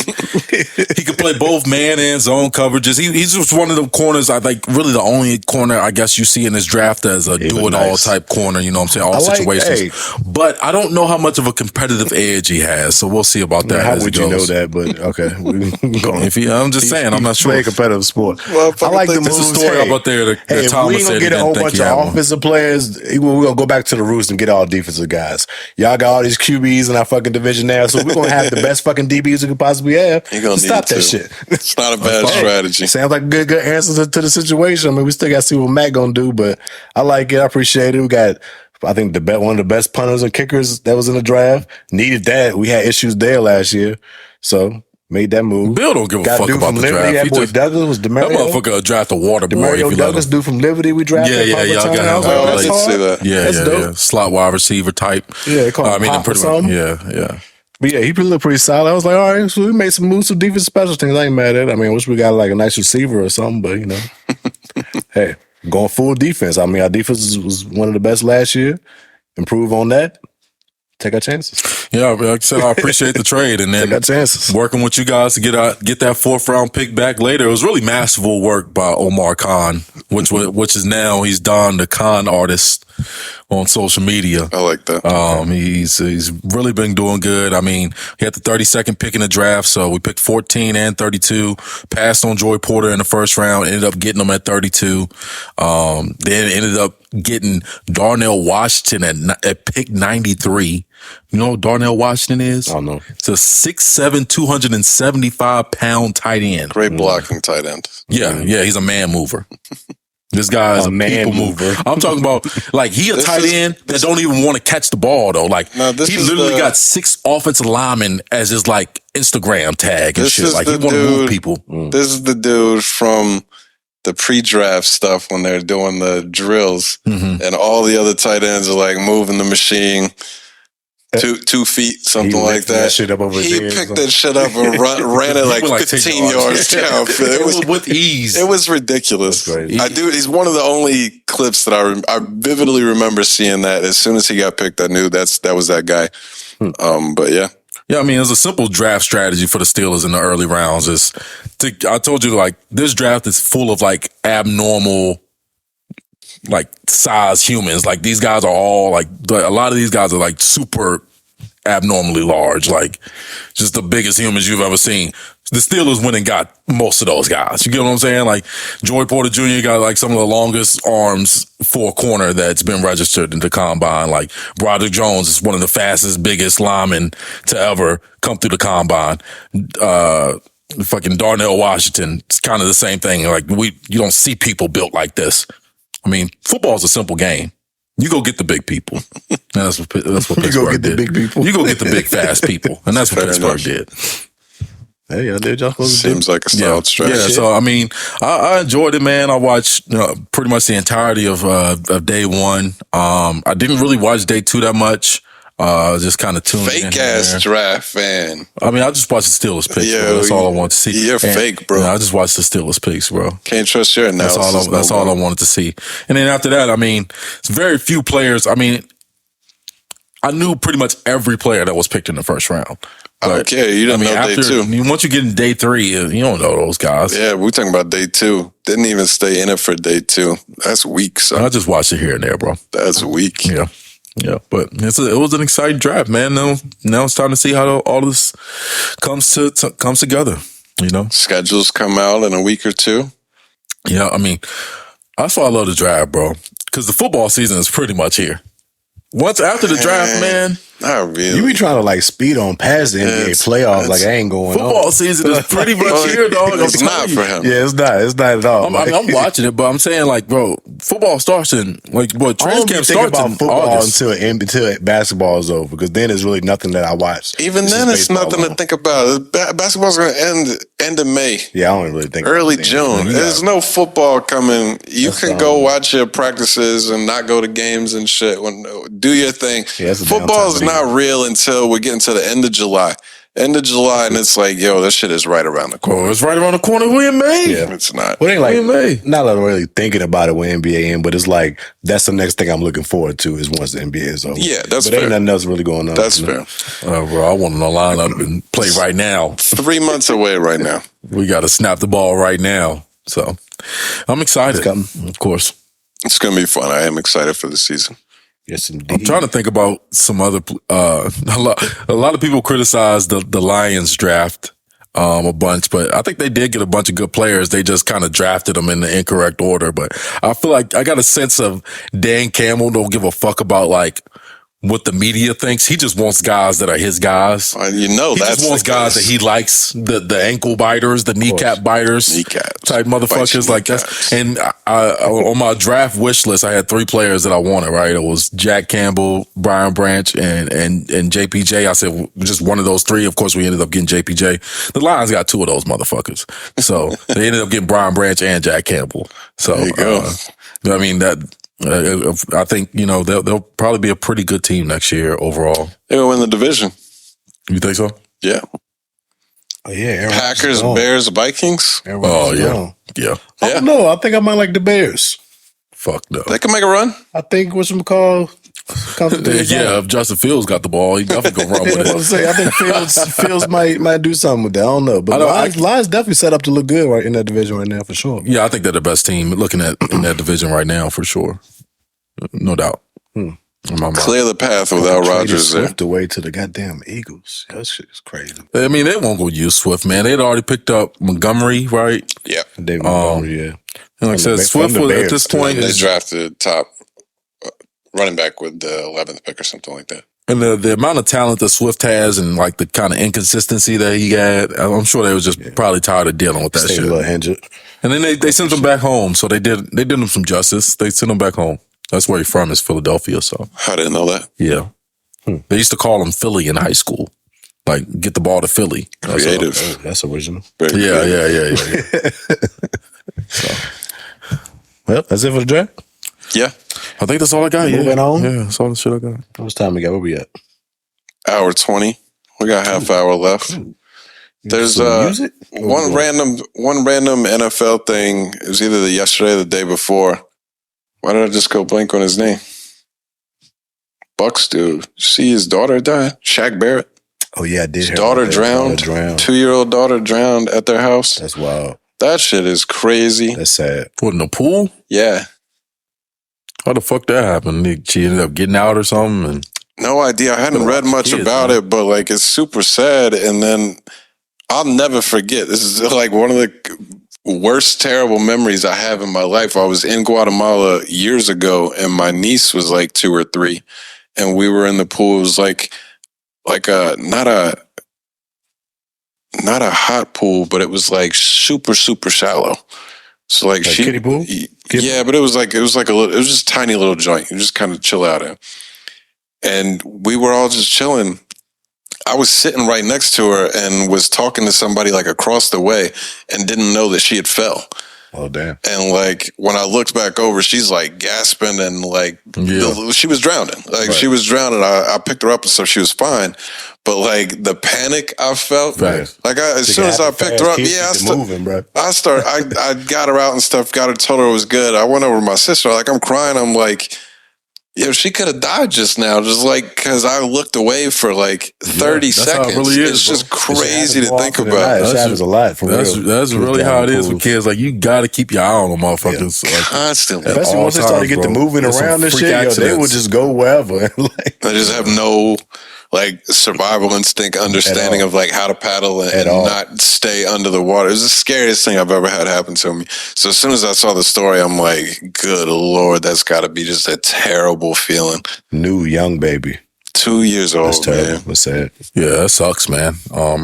I mean, but that shit happens often with people with pools and shit and kids, like my first kids, especially you got one of them sliding back doors or something to go out to your backyard. Kids just do that shit. You think they're quiet playing?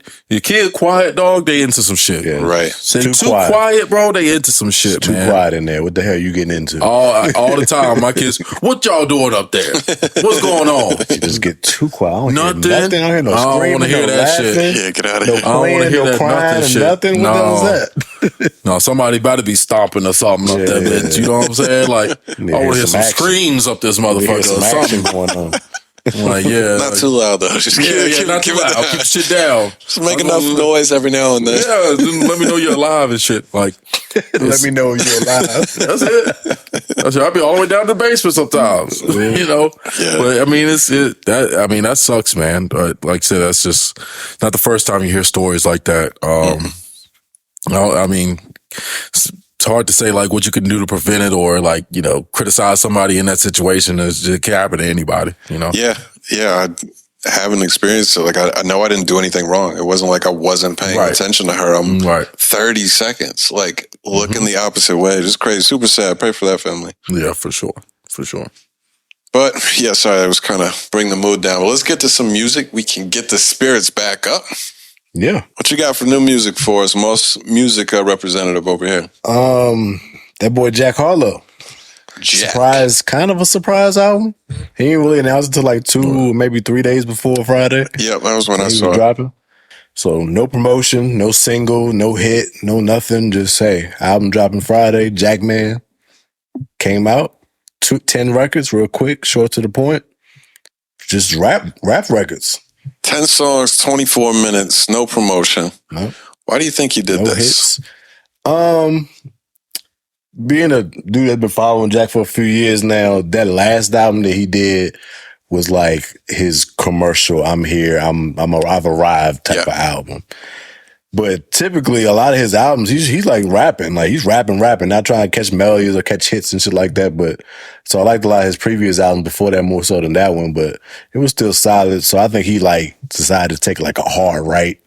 And it's like, all right, I'm just for the everybody that know me for the raps. He always got some weird album covers like that. What's going on? You think he been hitting the gym or something? You think he got some muscles or something? Yes, he got slim. He was a little chubby back in the day, a couple years ago. He feeling himself with his album cover and shit. Like, what's going on, bro? I mean, yeah, he a star now. I guess. He's a star now. Yeah, he's shining. He ain't getting drafted. He ain't getting drafted. He ain't big enough. He ain't big enough for that.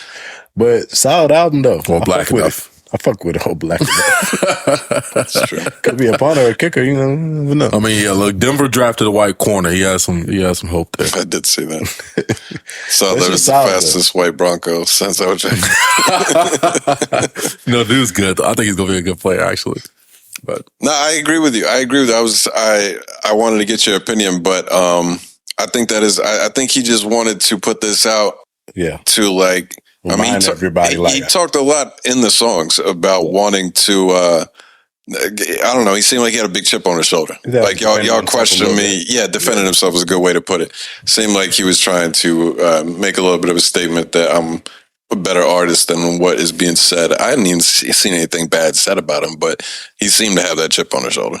He saw one fucking tweet from a nobody and that fueled him. Hey, whatever it takes, you know, whatever it takes to get you to that next level. I'm cool with it. And I think Jack Harlow's a solid rapper, man. He can rap. So you Drake light. That boy. He sounded like Drake on that last album for sure. He's making a lot of Drake records on there. Yeah. I mean, that's gonna be his demographic, you know, like that's his market. Yeah, like, you got the cosign, you better use that shit. Yeah. I mean, so you better use that shit. But I mean, I don't think anybody's ever heard Jack Harlow and like, that dude can't rap. You know what I'm saying? I don't think anybody really said that. Like, it might not be your preference, but you're gonna acknowledge the fact that guy got talent. You know what I'm saying? I don't listen to him a ton, but I am still, every time I hear him, it's like I don't give him credit as being as good of a rapper as he is, because I see him more like in little videos and stuff, and he's a funny dude. Right. When he raps, like every time I hear him, I'm like, yo, he can rap better than I expected. It's weird how many times I'm shocked. And he got that laid back rap approach. It's not like in your face, or like super fast. You know, it's real. Like, his tone is laid back on the rap. You know what I'm saying? Yeah. Like, he's not aggressive at all with it. Kind of like a slick rap. He got like little slick lines. You be saying, yeah. Real laid back tone and shit like that. It fits him. It works well for him. But you know, Duke can spit for sure. Yeah. Did you hear it? I didn't listen to it. No, not yet. What was your take on it, Moss? The 10 records, I think top to bottom was pretty solid, but like the first 5 was just all right to me, but 6 through 10, complete fire. Like, production was top notch. Like, it was a few songs that sound like, oh shit, like he kind of getting in his bag. Like, he finding little pockets. He can find pockets on beats. It's like, all right, this is kind of like his mode right here. But that shit pretty solid. Like, he was spitting that It Can't Be joint. That shit crazy. Yeah, that was the best. That was the best. Crazy. That was the best song on there by far. But yeah, that shit pretty solid. I fuck with him. He did his thing. Ain't mad at it. I was super shocked by it. Like I said, I mean, he's just a better rapper than I remember at all times. But I've said before, with him doing silly stuff and like some of his bigger records being like just more like talking shit, like I'm the man kind of thing. Yeah, that's kind of how I view him. Not that he's the man, but like it is like Drake Light. Yeah, where he's like he's not going to get into anything that serious. He's just going to talk his shit on the record. Right. Yeah, this album, he was deep on. He was getting a little personal. He was getting really deep, and like you said, I mean, some of the songs, like he was spitting really well on top of it. But there were multiple songs, like he had one talking about people, like basically like talking about knowing people that knew somebody in one of the verses, like knew this dude that got arrested for rape. Oh yeah, and like the whole song. Oh, it's called Gang, Gang, Gang, bro. He was saying some wild shit in that song. He's talking about Marcus. There's some dude named Marcus or something. Yeah, Marcus. It's my friend Marcus. Yeah, my friend Marcus. Some dude was like doing a skit to it on TikTok, like he was Marcus. Oh no! He was like, yeah, my friend Marcus. He's like, yeah, that's me. And he started talking about like how he's got 7 rape charges. I was like, oh shit, that's wild. What the fuck? That shit took a turn. Yeah, that song was kind of wild. That song threw me off. That's on some Eminem type shit though. When I think about it, though. But it was. Well, I mean, I don't know how much you heard of it. Eminem message, but it was so like he was passively saying it, and it was like the hook is like, ride for my dogs, down for my it was like what? What are you trying to get across there? Is he trying to make fun of people that ride for their dogs, no matter what they did, or do you really ride for your dude that rape bitches? Like, so the message was like the opposite. Like he was saying, like it's all I ride for my dogs, I got their back or whatever. Right. But then something like that comes up, and you can't stand with that person anymore. Okay, it was like kind of the message of the song. Yeah. Like it threw me off. It threw me off. There was another one that was fairly deep as well. I forget what that one was about, but I was surprised with the subject matter. He was a lot more serious and like introspective while still spitting. But yeah, I was impressed. Speaking pretty good. Eminem got like the Twitter places in the uproar about he made a claim that he's the best white rapper since Eminem. I mean, I was gonna bring that up too. I don't know. After that MGK freestyle I shared, I don't know. It's not a long list. Yeah, it's not a long list. It's like, it's kind of wide open for anybody to take that second It's like place. being the best black tennis player. I mean, yeah, like it's like bro, being the best black golfer. Hey, it's like I'm the best. It's wide open. That's a better one. Like, no, people's getting all flustered. I'm like, dog, it's like, who else you gonna put there? Yeah, who else you gonna put there? I can see making Bubba Sparks, dog. Come on, Bubba Sparks had a hard album. Bubba Sparks, he had a hard album, baby. I can see making still selling grills. He's still selling grills. Hey, new George Foreman out here. What you mean? I can see making a strong case from multiple other people. Beastie Boys, but I don't think it's that crazy. Beastie Boys. We're going to the Beastie Boys with that. Mac Miller would probably get the most pushback. I would imagine. The most notoriety as a white. Mac Miller's probably number 2. Lil Dicky he'll be a better rapper. He can rap. He can be a better rapper than Jack Harlow. There's dudes like Lil Dicky and MGK both like can really rap, but they're not seen as real rappers. Yellow Wolf might bite.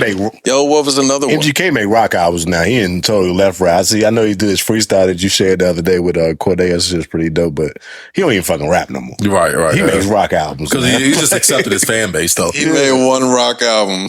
Black people get so offended when any white artist does rap and then goes and does something else. I do. I know you do. But he's got his most success off doing this rock album. He doing arenas now. Sure. He wasn't doing arenas when he was rapping. Like, he wasn't nowhere close to that. You might as well just embrace that shit. I ain't mad at it. I don't like it, but I ain't mad at it. Hey, you found the lane that works the best for you. Do your thing. So, How come basketball players always walk in the game alone? Y'all never like come in together? I don't know. No, it's random. Kids are watching this shit. But you walk into work by yourself usually. I mean, sometimes you see somebody in the parking lot, like, what's up, dog? These grown-ass men, they ain't riding on the fucking school bus together. Sometimes it's school bus to you want me to pick you up for the game? Like, I'll have some car problems, so yeah. We worked at a building with hundreds of people, and I walked into work alone most I did always walk to work alone. Like they fucking carpooling to the damn gym. I don't know. You think you'll see somebody in the parking lot like, what's up, dog? Maybe at the away games, but home games, they coming from the crib. Like, I guess. Just pulling up. And that's completely random. And anybody that sees Harden walking in with that shit he had on today is like, "Yeah, go by yourself, son. I'll come in 5 minutes." You go on ahead, dog. You go on ahead, dog. I'm gonna come in a minute. Yeah, that's funny. But best white rappers, man. Vanilla Ice got to throw a hat in there. Yeah, roll it right back out. Kid Rock. I think he's got a pretty good. Kid Rock got to throw a hat in there. I think he's got a pretty good claim. Fred Durst fucking raps. Flip his cat back like he Fred Durst. That's that Lil Wayne line. I'll never forget that shit. Yeah, that's crazy. You say a Durst line, you gonna say a Wayne line about that? Fucking Fred Durst line. I fuck with Fred Durst though. Shout out to Limp Bizkit. I think he's got a pretty good claim for that. Except for I put it on for the nookie or something, whatever he said. I know that line. You can get that cookie. Stick it up your ass, bro. Classic. Yeah. But ain't too much else dropped. I listened to that G Herbo album. I ain't really like it. Didn't really like it at all. I didn't know he dropped an album. Is it featured up? Not really. I think it's on like 2. Yeah, 2 features. You got John Glorilla. It's weird, but she on fire right now, so I get it. But I ain't really like it. I ain't like the songs on that too much. Like I ain't even get all the way through it, to be honest with you. He got to do a joint album with Ice Spice, Herbs and Spices. Ooh, yeah, that shit actually kind of sound fire. Yeah, they gotta get on. Ice Spice so on fire right now. She ain't reaching down to G Herbo's level though. She so on fire. She got a song with Nicki right now, and that's blowing up. Yeah. And it's like if Nicki reaching out to grab you, that's what you really. She up there though, for real. Like she up there with that same fucking rap tone voice on every song. But her songs are actually pretty good though. She on fire. She hot right now. Yeah, I think she got a career out of this. I think she'll last longer than people expect. She might. How long is that? I don't know. I mean, I think she can really rap. So I think 5 years from now she'll still be relevant. Yeah, she's young enough for 5 years. I think 5 years enough she'll still be relevant. Why do you think that though? I think she's talented. No, I think she really got talented. I really think that she can rap. Honestly. Okay. She got a little wordplay in her shit, and she put on that little sexy voice, and shit. Motherfuckers like that shit. Hey, yeah, but there's a new sexy girl. There would be a new sexy girl. Bad. She is. Most of them have been bad. Yeah, right. And they lasted a while too. Most of them have. Yeah. Cardi B been out for a minute. She hasn't done any music in a very long time. But she doesn't have to. She's a superstar now. She done put herself up to the point where she don't have to. Yeah, I mean, I guess that's my. I don't have a really specific. She's still the most relevant. She's still a relevant female artist, though. When you bring her, everybody knows Cardi B. She's a relevant female celebrity. She's the biggest female artist. But she started off as a celebrity before she was a rapper, though. I guess. Her career really started with Love and Hip Hop. Yeah, Cardi up there. She's a superstar. Superstar. It is. And then, people was doubting the fact that, Cardi B is one of them ones, though, like, she can't really rap because somebody always write her songs for her.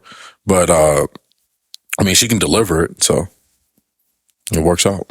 But yeah, I think Ice Spice be around a little bit longer than people think. I mean, she got several hits under her catalog already, so. I think it just seems like. Yeah, so she on the radio now, dog, like with 2 or 3 tracks right now. There's Nicki's song on the radio.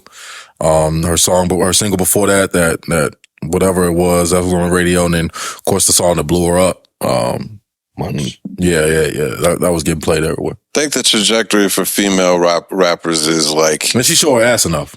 It's short lived. That's a must. It's like a higher trajectory than any male rappers, but it seems to be short lived. Like it's like a shooting star. They're gonna be just absolutely dominant for 3 to 4 years, and then it just kind of fades, and they get replaced pretty easily. Yeah, that would be my take. I'm not even specifically like anything towards Ice Spice. I just think that's my analysis of what we've seen over the past 10 years. Well, they made them come out, be fire hits. They're all sexy, and then there's not too much longer that there's a new hot girl that they can make. Like, at some point, you gotta start showing your talent. you might have a little bit, but at some point you got to grow. If you don't, it's like, all right, we'll move on to the next hot joint on here that can come in here and lay a couple bars. I mean, it's a lot of them in the game right now, though. Like that's doing that thing, like Lotto, Ice Spice. Doja Cat is probably the biggest one out of them all. Like, I think people underestimate how big Doja Cat, like, she really in that pop category, but I agree. She's really an elite female rapper. I don't really think she got hella skill. I didn't hear a lot of people say that. I heard something about that she's supposed to be doing like an actual rap album. Yeah, she really like that though. Like, she really like, I compare her to her be like that though. You gotta listen. I listen to a lot of radio when I'm riding and shit, like my daughter and shit. Her like radio songs are not like rap. So I'm not like turning on Doja. She got the what was it? I forgot the name of the song, but it's the one that she sound like Nicki Minaj on. She kills it, bro. She got some. She can really spit. Like I compare her to new Nicki Minaj type shit. Like as far as rapping ability, I think Nicki Minaj might be one of the best female rappers all time type shit. But Doja, I think is she up there. I hear other people say that. I haven't heard it. Like, not even that I've heard it and haven't thought it. Like, I just haven't heard it. What I do see of her is like what you're talking about, where she's like massive pop category. Yeah. She gets features that are just crazy. Yeah, she got some huge massive records. Radio songs. Yeah, she got like you'll if you listen to the radio long enough, you'll probably hear Doja Cat like 5 or 6 times, and it's all different songs. Yeah, in a short period of time. Yeah, in a short period, so they're all different songs. No, she's a star. I think she should not do a full rap album. She should just keep going in her. She's on this thing where people doubting her or whatever, and she want to answer quell the masses. Well, people don't consider her a rapper at all. No, she's a pop star. Yeah. She's a pop star. But she seems like she just wants to do what everybody else says not to. Yeah. Like they're talking about her being sexy and all this kind of stuff. She's like, "Fuck you, I'm gonna shave my head." Yeah, she just like wants to do the opposite, which damn renegade. I ain't mad against her. I'm interested to see what it sounds like. I mean, because I keep hearing people talking about she could really rap. I ain't really heard her really rap. It's always pop records is what I hear. So I'm like, where are y'all hearing this from to know that? Man, I heard it on the pop record. I'm like, oh, well, this is, I'm not sure if, people wrote it for or whatever. I didn't look that up. But just like the rapping and the skill behind it, delivery and stuff like that, I'm like, oh, this is somebody who was, honed in on the craft. So I like it. Interesting. We got a little old head rap beef going on this week. You hear about that? No, who was beefing? Apparently, in an interview that Joe Budden, of course, Joe's going to be in the mix of this. Joe Budden did an interview with Nori on his podcast or whatever, and they had like a little clip where they was kind of going, what is it? I'm just going to play it real quick. Trying shows now. Because, rappers from our era and they're so failing. Yo, isn't it great? No, I'm telling you, it's great to see people fail. Yeah. You know what I mean? Sports shows too. Like, so, because I'm saying, listen, all this, every sports show say, all right, let me say it like I'm on So basically, they was making comments. They ain't say no name about who they was talking about. But when they say like, oh, these rappers out here trying to do sports shows and podcasts now because they see we up and da-da-da. It was taking shots, and like Cam took it as a direct shot at him because obviously he got that new sports show with M.A.C. right now. Which is hilarious. That shit is funny. I've been seeing a lot of clips. They got them around. Yeah, the clips go viral because they know what they're doing. Yeah, those clips. They know exactly what they're doing. I think hilarious. I like the setup too. They got it. They don't set it up like a podcast. They really set it up like a sports talk. Yeah. I respect it because they think it outside the box. You know what I'm saying? They're doing something different. Because they both funny dudes and they be getting their shit off, so I get it. But Cam posted wild that clip and said, "Damn, Nori, told you I couldn't trust you. I'm just fucking with you, but well, the rapper from the 90s got the sports and cookie show or some shit like that." He said, but by the way, your boy Buttons threw you under the bus the very next episode. He said he didn't know who you was talking about. I don't give a fuck how his numbers is, and they'll stay away from that crackhead. Some shit. Whole button. Yeah, he was talking about Joe crackhead. Joe tried to get beat up again a little bit. Yeah, I don't know. Why are you trying to get Joe? Didn't Joe get beat up not too long ago? But did somebody put the beats on that boy not too long ago, or was this just Gibbs? Yeah, it's been a while since that. It's been a while? Yeah. That's like Joe years ago. Oh, it's been a long time, I think. Ain't he from New York? Don't he live in New York? Jersey. Close enough. Yeah, right. No, I mean, not that particular part. I don't know enough about their show yet. I just see the clips come across. Mm-hmm. But Joe's response says something like, "Yo, Mace, I passed you a long time ago," and kind of just like owned that he's the king of the podcast stuff from that era of rappers. And there's no doubt in that. Like, I think I've said this before, but like, Joe didn't get the respect that he probably deserved as a rapper when he was rapping. No. So now that he blew up on the podcast stuff, like, I don't think he's very shy about putting it in everybody else's face that nobody else is touching him in that exactly stuff. What they was talking about in that interview. I don't disagree with that. I mean, of course, Joe takes it to another level because he's obnoxious with it. But it's like a lot of the rappers that was the hottest when he was coming up and he was having a hard time, they cooled off at this point. Now Joe was hot. So it's like, tables and turned now. We didn't got older and now who up and who ain't. He rebranded himself for sure. Yeah, like so.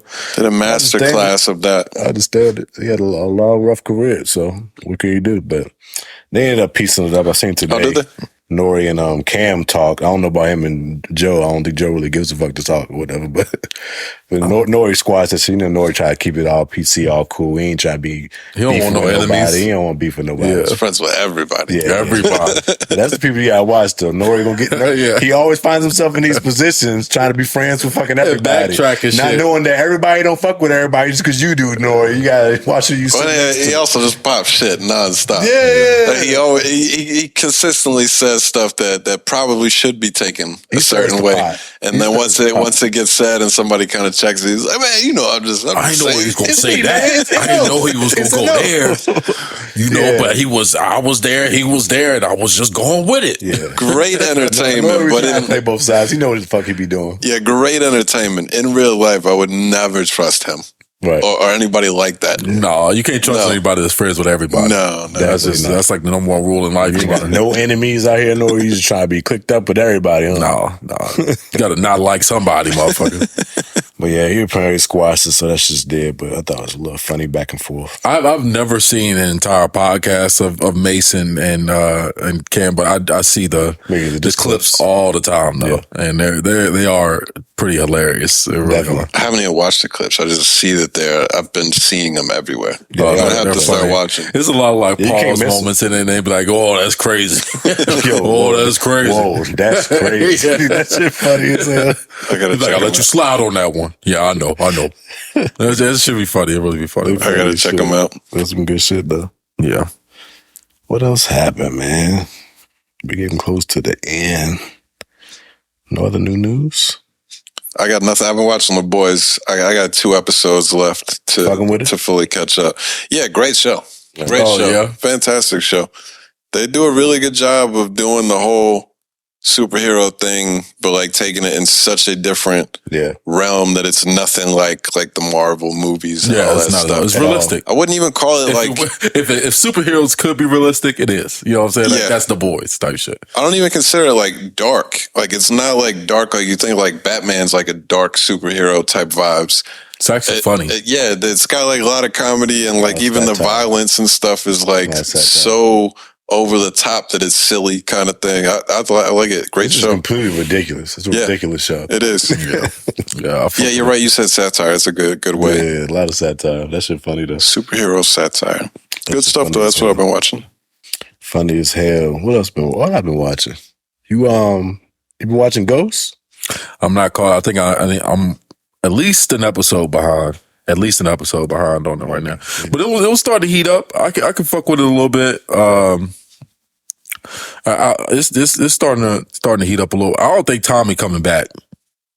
You think I don't know if Tommy coming back. I ain't seen that advertised at all. I don't know. I ain't seen none of it. They might sweep that shit under the rug like it never happened. They bring Kanan back. I see they be talking about that. I ain't heard shit about Tommy though. Yeah. But Raising Kanan, that's a good show. That's really good. But it's just like I like Ghost though. I think it's dope, man. Yeah, Ghost got a lot better. Tariq got the biddies, man. He got him, bro. He got him. He just be swapping them out. It's like, dang. He's swapping them out. And they don't care if they know. But in this season, he was actually trying to settle down, though. He was trying to settle down. I don't know how close you are, but Yeah, I seen that. You see, he eventually found out who did the just. I was damn, he was really trying to settle down with you, bitch. And now you can't trust nobody again. And then smacked him. Had the other girl at the very same night.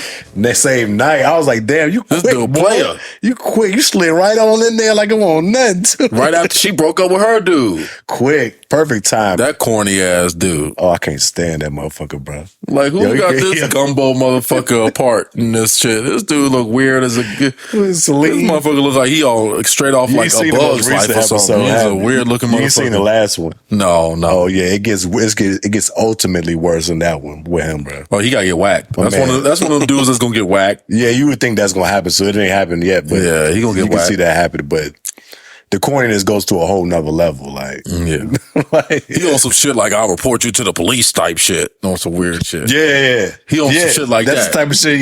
Yeah, he a weird dude. That type of way. It was like, oh damn, like that's where you about to take it because she ain't getting no play. That's some weak ass shit. Yeah, that's all right, bro. You ain't gonna make it to the end. You ain't gonna make it to episode 10. Like, that's one of them dudes. No, you fuck with him. Hollows will whack your ass like it ain't nothing. Yeah. Well, that shit good though. I fuck with it. They keeping it interesting every week.